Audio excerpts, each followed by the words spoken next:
ကျွန်တော်ဘဝမှာကျွန်တော်ချစ်ရတဲ့သူကိုလည်းဆုံးရှုံးခဲ့ဘူးတယ်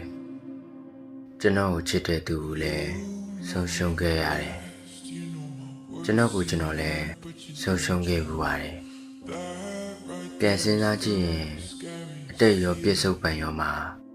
တန်ရာတွေနာစရာတွေကြီးပါပဲဘာကြောင့်မငိုလဲမေးရင်တိတ်နာခြင်းရလွန်လို့ပါဖြစ်နိုင်ရင်အနာဂတ်တွေမှာကျွန်တော်ပြောချင်ပါတယ်။တရားတွေနာစရာတွေလည်းနေသွားစေချင်ပါတယ်။ဒါပေမဲ့ဘယ်တော့မှထပ်မဆုံတော့မဲ့လူတယောက်ကိုမှကျွန်တော်ဘယ်လိုမှမေးမြန်းခဲ့တာခက်တယ်ဗျာ။သူနဲ့ကျွန်တော်ကြားကအမတ်တရားတွေက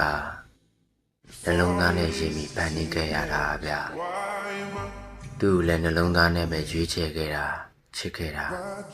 အုံနောက်နဲ့မဟုတ်ဘူးလေနှလုံးသားနဲ့ရင်းခဲ့တဲ့သူမို့နှလုံးသားတစ်ခုလိုရက်တက်သွားမှာပဲမိနိုင်လိမ့်မယ်ထင်ပါတယ်ဗျာ